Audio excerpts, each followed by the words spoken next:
నమస్తే గురుగారు. ఆయుష్మతి భవ. గురుగారు, మీరు వచ్చేసి ఆస్ట్రోన్యూమరాలజిస్ట్ కదా. సో న్యూమరాలజీ ప్రకారం పవన్ కళ్యాణ్ గారి పేరు ఎలా ఉందంటారు? ఆయనకి సీఎం అయ్యే యోగం ఉంటుందా లేదా? అయితే ఉంటే కనుక ఏ ఇయర్లో, అంటే నెక్స్ట్ టైమా లేకపోతే ఆ నెక్స్ట్ టైమా, ఏమైనా తెలుస్తుంటే కనుక ఒకసారి మన ప్రేక్షకుల కోసం తెలియజేయండి గురుగారు. తప్పకుండా అమ్మ. నేను గతంలో కూడా చాలా వీడియోల్లో చెప్పాను, మళ్ళీ చెప్తున్నా. సీఎం పదవి కన్నా పవర్ స్టార్ అనే పదవి, పవన్ కళ్యాణ్ అనే పేరు చాలా పెద్దవి. Not only power star, megastar అన్నా కూడా సీఎం కన్నా చాలా పెద్ద పదవి. 10 మంది హృదయాల్లో ఈ ఇరువురు అన్నదమ్ములు, ఆ కుటుంబము, 10 మంది అభిమానులు, ప్రేక్షకుల గుండెల్లో గుడి కట్టుకొని ఉన్నారు.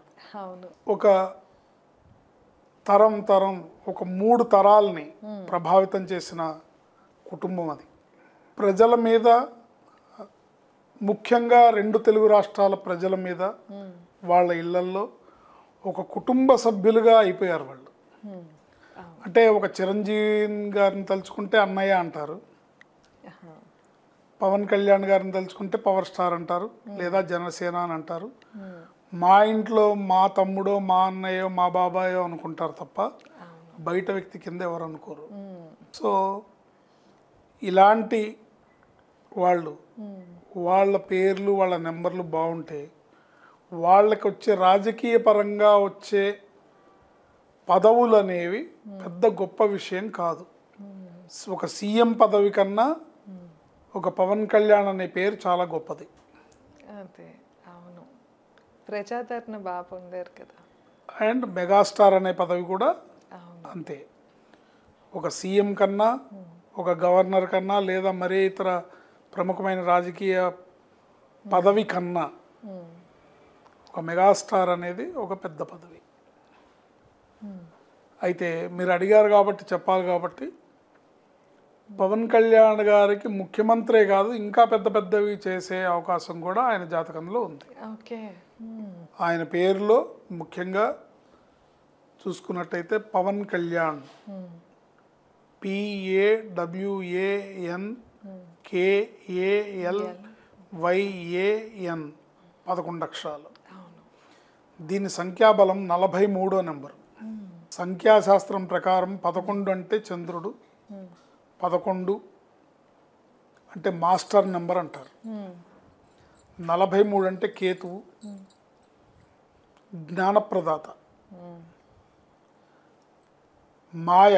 మాయ చేసేస్తారు అన్నమాట. అంటే మాయ అంటే పవన్ కళ్యాణ్ గారు మాయ చేస్తారని కాదు, ఆయన చేసే పనులు, ఆయనకి వచ్చే యోగాలు, అదృష్ట యోగాలు ఆటోమేటిక్గా ఒక మాయలాగా జరిగిపోతుంది. అంటే ఉదాహరణకు చెప్పాలంటే, మీకు అర్థమయ్యేటట్టు చెప్పాలంటే, 2019లో జరిగిన ఎలక్షన్స్లో 1 సీటుతో గెలిచిన జనసేన 2024లో 21 సీట్లకి 21 సీట్లు గెలవడం అనేది మాయ. మాయ అంటే ఇక్కడ అపార్థం చేసుకోవద్దు. మాయ అంటే వాళ్ళు ఏదో దోషం చేశారని కాదు అర్థం. అంతే, అది జరిగిపోతుంది అంతే. రేపొద్దున 200 స్థానాలు వచ్చినా కూడా మీరు ఆశ్చర్యపోకర్లేదు. ఎందుకు అంటే, 1 ఆయన జాతకంలో ఉన్న యోగం, 2 వాళ్ళ యొక్క వ్యక్తిత్వం. ఒక చిరంజీవి గారు కానీ, ఒక పవన్ కళ్యాణ్ గారు కానీ, వాళ్ళ వ్యక్తిత్వం, వాళ్ళు ఎదుటి వాళ్ళకి సహాయం చేయడానికే ఉంటారు తప్ప ఒక స్వార్థపుట ఆలోచనతో ఏదో దోచేసుకుందామనో దాచేసుకుందామనో వాళ్ళు రాజకీయాల్లోకి రాలేదు. కేవలం ఇంతమంది అభిమానాన్ని పొందాం మనం. ఈ అభిమానం ప్రజలకి మనం తిరిగి రిటర్న్ గిఫ్ట్గా మనం ఏమి ఇవ్వగలుగుతాం? మనల్ని నమ్ముకున్న వాళ్ళని, మనల్ని అభిమానించే వాళ్ళకి ఏదో ఒకటి చేయాలనే ఒక హృదయంలోంచి పుట్టిన ఒక సత్సంకల్పమే వాళ్ళ రాజకీయ ప్రవేశం. నిజంగా పవన్ కళ్యాణ్ గారు డబ్బులు సంపాదించాలంటే రాజకీయాల కన్నా సినిమాల్లోనే ఎక్కువ డబ్బులు వస్తాయి. సంవత్సరానికి 2-3 సినిమాలు చేయగలిగి ఆయన పరిపూర్ణంగా తన సమయాన్నంతా సినిమాల మీద పెడితే సంవత్సరానికి 3 సినిమాలు ఈజీగా చేస్తారు. అవుతాయి. 300 కోట్ల ఆదాయం వస్తుంది. అవి కాకుండా ఇంకా ఇతరత్ర యాడ్లు అనుకోండి, ఇంకేమన్నా అనుకోండి అంతే. కదా. కానీ వాళ్ళ వ్యక్తిత్వం ప్రజలకు సేవ చేసే తత్వం, ఎదుటి వాళ్ళకి సహాయపడాలనే తత్వం, ముఖ్యంగా పవన్ కళ్యాణ్ గారికి రాష్ట్ర విభజన జరిగినప్పుడు అన్యాయం అయిపోతున్న ఈ 13 జిల్లాల విభజిత ఆంధ్రప్రదేశ్ ఏదైతే ఉందో అక్కడ యువత రేపొద్దున ఎలా రియాక్ట్ అవుతారు? ఎందుకంటే విభజించినప్పుడు హైదరాబాద్ తెలంగాణకి వెళ్ళిపోయింది. రాష్ట్రానికి కావాల్సిన ప్రధాన ఆదాయ వనరు అనేది హైదరాబాద్ నుంచే వస్తుంది. ఇప్పుడు ఈ 13 జిల్లాల విభజిత ఆంధ్రప్రదేశ్కి ఆదాయం ఎక్కడి నుంచి వస్తుంది? అభివృద్ధి ఎలా జరుగుతుంది? ఇక్కడి యువత రేపొద్దున ఏమవుతారు? ఇక్కడి యువత రేపొద్దున పక్కదారి పడితే రాష్ట్రం మరో అస్సాం లాగానో బీహార్ లాగానో అయిపోతుంది అనే ఒక దూరాలోచనతో ఆయన ఆవేశంగా రాజకీయాల్లోకి వచ్చారు. తన కెరియర్ని పణంగా పెట్టి, తన కుటుంబాన్ని పణంగా పెట్టి. ఇప్పుడు రేణు దేశాయ్ గారికి ఆయనకి విభేదం ఏంటి? ఈయన 24 గంటలు ప్రజల గురించి ఆలోచిస్తాడు, అభిమానుల గురించి ఆలోచిస్తాడు, రాష్ట్రం గురించి ఆలోచిస్తాడు. కానీ సంపాదన మీద దృష్టి పెట్టి సినిమాలు తగ్గించాడు. వీటి మీద దృష్టి లేదు, కుటుంబం మీద దృష్టి లేదు అనే ఒక అమాయకత్వపు ఆలోచనతో, నిజంగా మరి ఆవిడ అమాయకురాలు పాపం. అంటే ఈయనకున్నంత లాంగ్ టర్మ్ విజన్ ఆవిడకి లేకపోబట్టి ఆవిడ నేను నా కుటుంబం నా పిల్లలు అంతవరకే ఆలోచించింది. మరి ఆయన రాష్ట్ర ప్రజలు ఏమవుతారు? ఈ సందర్భంగానే వాళ్ళిద్దరు విడిపోవటం జరిగింది. అంటే తన కెరియర్ని, తన కుటుంబాన్ని పణంగా పెట్టి ఆయన రాజకీయాల్లోకి వచ్చి ప్రజలకు సేవ చేయాలని ఉన్నాడు. రేపొద్దున ముఖ్యమంత్రి పదవి వస్తుందో, అంతకన్నా పెద్ద పదవి వస్తుందో రాదో ఆయనకైతే క్లూ లేదు, ఆయనకి కోరిక లేదు. వచ్చినా రాకపోయినా తను చేయాలనుకున్నాడు, ప్రజలకు సహాయపడాలనుకున్నాడు, అండగా నిలబడాలనుకున్నాడు. తాను అదే చేస్తున్నాడు. సాంప్రదాయ రాజకీయవేత్త కాదు ఆయన, కానీ తెలివిగలవాడు, యువకుడు, విద్యావంతుడు, సమర్థుడు.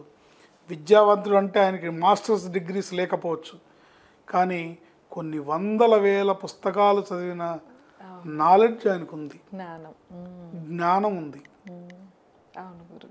ఏంటి, ఎదుటివాడి కష్టం పట్ల కరుణ ఉంది, అవగాహన ఉంది, చేసే సామర్థ్యం ఉంది. కనుక తప్పకుండా ముఖ్యమంత్రే కాదు, ఇంకా పై పదవులను కూడా అతన్ని వరించినా మీరు ఆశ్చర్యపోక్కర్లేదు. ఎందుకంటే ఏదైనా అవకాశం ఉంది. అంటే ఇప్పుడు నేను చెప్తే హాస్యాస్పదంగా ఉంటుందేమో, ప్రధానమంత్రి అయ్యే అవకాశం కూడా ఉంది. తెలీదు, అంటే మాయ, అదృష్టం అనే మాయ ఎట్లా తీసుకెళ్తుందో తెలియదు. ఎందుకంటే ఇప్పుడు బీజేపీ గవర్నమెంట్లో నరేంద్ర మోడీ గారి తర్వాత అత్యంత సమర్థవంతమైన నాయకుడు ఎవరు అంటే యోగి ఆదిత్యనాథ్ గారి పేరు చెప్తారు.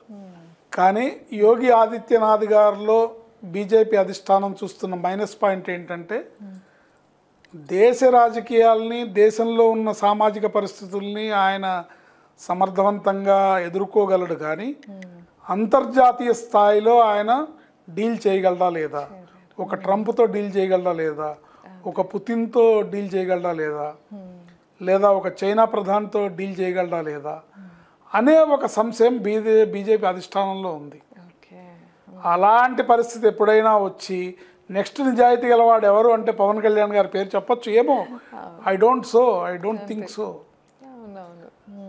అంటే ఇప్పుడు చెప్తే హాస్యాస్పదంగా ఉండొచ్చుగాక, కొన్ని ఏళ్ల తర్వాత అయినా ఛాన్స్ ఉంటుంది. ఎందుకంటే దేశానికి ఇలాంటి నిస్వార్థమైన రాజకీయ నాయకులు కావాలి. ఇది దేశం అవసరం, వాళ్ళకి అవసరం కాదు. దేశానికి ప్రజలకి అవసరం ఇది. దేశాన్ని తాకట్టు పెట్టి డబ్బు దోచుకునే రాజకీయ నాయకుల కన్నా నిస్వార్థంగా తమ జేబుల డబ్బులు ఖర్చు పెట్టి తమ సొంత నిధుల్ని ఖర్చు చేసి ఎదుటివాడి కష్టానికి కరిగిపోయి సహాయం చేసే ఇలాంటి రాజకీయ నాయకులు దేశానికి అవసరము. కనుక ముఖ్యమంత్రి అనేది ఆయనకి చాలా చిన్న పదవి. ఇప్పుడు ముఖ్యమంత్రి పదవి అనేది ఆయనకి లేకపోవచ్చు, ఉప ముఖ్యమంత్రి పదవిగానే ఆయన పిలువబడచ్చు. కానీ ముఖ్యమంత్రి గారికి ఎంత అధికారం ఉందో, ఎంత సమర్థత ఉందో ఆయనకి అంత ఉంది. ఆయన ముఖ్యమంత్రి గారు తలుచుకుంటే ఏమేం చేయగలరో ఈయన కూడా అవన్నీ చేయగలరు. కాకపోతే కుటిల రాజకీయాలు ఎంతవరకు సాగనిస్తాయి, ఎంతవరకు ఈ కూటమి యొక్క మైత్రిని కొనసాగిస్తాయి. ఎందుకంటే దేశంలో కుల రాజకీయాలు ఏలినంతకాలం ఈ కుల రాజకీయాలు కమ్మ కాపు అనే ఈ విభేద ఏదైతే ఉందో ఇవి తీసుకొస్తూనే ఉంటారు. ఇవి తీసుకొచ్చినప్పుడు వాళ్ళ మైత్రి సాగదు. ఏమంటే ఒక మాట, ఈ కుల రాజకీయ నాయకులు, ఆంధ్రప్రదేశ్లో ఉన్న కుల రాజకీయ నాయకులు ఎవరైతే ఉన్నారో వాళ్ళకి తెలిసినంత, వాళ్ళకు ఉన్నంత అవగాహనంత చంద్రబాబు నాయుడు గారికి లేదా కదా?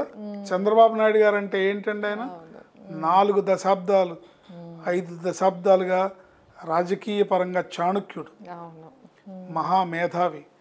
అలాంటి వ్యక్తి పవన్ కళ్యాణ్లోని సామర్థ్యాన్ని గ్రహించి, సమర్థతని గ్రహించి, ఆయనకున్న ప్రజాబాహుళ్యాన్ని పరిగణలోకి తీసుకొని ఆయనతో మైత్రి అంటే తన సమకాలికుడిగా ఆయన స్థానం ఇచ్చి ఆయనతో కొనసాగిస్తున్న మైత్రిని ఇతర రాజకీయ నాయకులు జీర్ణించుకోలేకపోతున్నారు. కానీ మీకు ఎప్పుడైతే చంద్రబాబు నాయుడు గారి మీద నమ్మకం ఉందో ఆయన చేసే పనుల మీద కూడా నమ్మకం ఉండాలి. తెలిసి తెలియని అవగాహన రాహిత్యం వల్ల కూటమి స్నేహాన్ని చెడగొడితే అదే పతనానికి దారి తీస్తుంది అని మనం ఖచ్చితంగా చెప్పచ్చు. కనుక ఎవరు అలాంటి సాహసం చేయకుండా ఇప్పుడు ఆంధ్రప్రదేశ్ రాష్ట్రం మంచి నాయకత్వంతో నడుస్తుంది, మంచి అవగాహనతో కూటమి ప్రభుత్వం ముందుకు వెళ్తుంది. వీళ్ళకు మద్దతుగా నిలబడి వీళ్ళ సహాయం పొంది రాష్ట్రాన్ని అభివృద్ధి దిశగా పయనింపజేయాలి. అది అందరి బాధ్యత, పౌరులందరి బాధ్యత. ఈసారైనా కూడా వీళ్ళ కూటమి ప్రభుత్వం ఉండగానే ఆ రాష్ట్ర అభివృద్ధి జరిగిపోతే కనుక ప్రజలకు కూడా మంచి జరుగుతుంది. ఖచ్చితంగా జరుగుతుంది. వాళ్ళకి అవకాశం ఏదండి, వాళ్ళకి వనరులు అంటే దూరపు కొండలు నునుపు అని మనకి తేలిగ్గానే ఉంటుంది. ఏం చేశారు, ఏం పెట్టారని. ఎప్పుడైతే ఉచితాలకు అలవాటు పడ్డారో, ఇటు ఉచితాలు ఇస్తూ రాష్ట్రాన్ని అభివృద్ధి పదంలో నడిపించాలి, రోడ్లు వేయాలి, అన్ని ఉద్యోగ అవకాశాలు కల్పించాలి, అన్ని చోట్ల అభివృద్ధిని సాధించాలి అంటే వనరులు కావాలి కదా. కనుక చంద్రబాబు నాయుడు గారు తనకున్న అపారమైన రాజకీయ పరిజ్ఞానంతో ఎంతో ఆచితూచి అడిగేస్తూ ఆ కూటమి స్నేహాన్ని, మైత్రిని చాలా జాగ్రత్తగా ముందుకు తీసుకెళ్తూ ఆయన చేస్తున్నారు. ఇప్పుడు ప్రజల యొక్క ధర్మం ఏంటంటే ఆయనకు అండగా నిలబడాలి. ఎందుకంటే ఎప్పుడైతే కూటమి మైత్రి చెడిపోతుందో అప్పుడు రాష్ట్రం ఇబ్బందుల పాలవుతుంది. ఇందుకు 2019 ఎలక్షన్సే ఉదాహరణ, అందులో సందేహం లేదు. పవన్ కళ్యాణ్ గారి గురించి అలాగే ఆయన రాజకీయ భవిష్యత్తు గురించి ఎంతో చక్కగా తెలియజేసినందుకు ధన్యవాదాలు గురుగారు. ఆయుష్మతి.